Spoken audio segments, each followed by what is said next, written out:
Un bâtiment flambant neuf, au cœur du quartier de la Défense, à Paris. Bonjour, bienvenue au campus cyber, vous me suivez? 26 000 mètres carrés de bureaux occupés par des entreprises spécialisées en cybersécurité. Thales, par exemple, cherche à recruter 400 personnes en France. Se croisent aussi des chercheurs, des gendarmes et des agents des services de renseignement. Ça permet justement de faire bouillonner des idées, faire travailler les gens ensemble. Problème, tous manquent de bras et n'arrivent pas à recruter. En France, en ce moment, 15 000 postes sont vacants, alors même qu'il faudrait en créer 37 000 de plus d'ici 2025. En attendant, les cyberattaques, elles, continuent. Cette cyberattaque dont a été victime une maternité. Les électrocardiogrammes des fœtus s'éteignent brutalement. Les pirates informatiques ont donc trouvé une nouvelle cible, la ville de Caen. On a absolument besoin de gens pour pouvoir le défendre. C'est comme si, vous voyez, il y a eu beaucoup d'incendies cet été. Et heureusement qu'on avait pas mal de gens qui sont formés pour pouvoir les éteindre, pas mal de pompiers. Nous, aujourd'hui, de plus en plus d'incendies, mais on n'a pas de pompiers pour les éteindre. Qui sont ces pompiers informatiques dont nous manquons cruellement? 2 étages plus bas, les locaux d'un des plus gros employeurs du secteur. Des hommes, des femmes, des jeunes, des moins jeunes. Tous ne sont pas de petits génies de l'informatique. C'est un mythe. Les gens, ils travaillent pas derrière leur PC, chez eux, cachés derrière un sweat à capuche. C'est plein de métiers différents. Ici, on recrute des commerciaux, des juristes, des bac+2, des bac+5.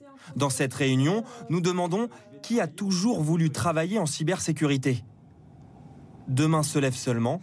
Le domaine est encore méconnu, même dans les écoles d'ingénieurs.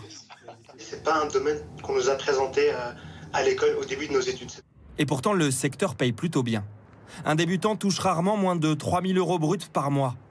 Comme les compétences sont rares, les salaires grimpent vite et les profils des personnes recrutées sont parfois surprenants. Ça, c'était moi dans mon cabinet à l'époque. Ostéopathe pendant 10 ans, bénévole à la Croix-Rouge, Geoffrey n'a aucune connaissance en informatique quand il candidate pour un poste en cybersécurité. Ses collègues sont bouche bée. Il y en a qui m'encouragent, il y en a qui me disent que c'est un pari fou. Et puis, mais bon, je relève et j'y vais, quoi. C'est le grand écart. C'est le grand écart. Son expérience dans la gestion de crise séduit le leader du secteur, qui l'embauche en tant que consultant et le forme en interne. Les besoins des clients et les technologies à mettre en place, elles évoluent. Et du coup, ça nous oblige à nous remettre en cause et à recommencer en permanence. C'est ça qui me plaît. Mais les profils les plus difficiles à trouver, ce sont ceux avec un solide bagage technique. Pour les former, il y a par exemple l'Université technologique de Troyes et les cours de ce professeur. Ce jour-là, dans la salle, des employés d'une grande banque française.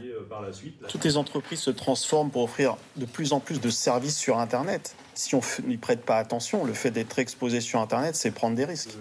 Le cours du jour porte sur les caméras connectées, parfois mal sécurisées et donc en libre accès sur Internet. Ce sont des caméras pour surveiller bébé, pour être sûr qu'il dort bien. Et le problème, c'est que ces images-là sont partagées avec le monde entier. Ce sont des choses qui sont chez tout le monde, en fait, qu'eux pourraient décider d'installer dans leur entreprise.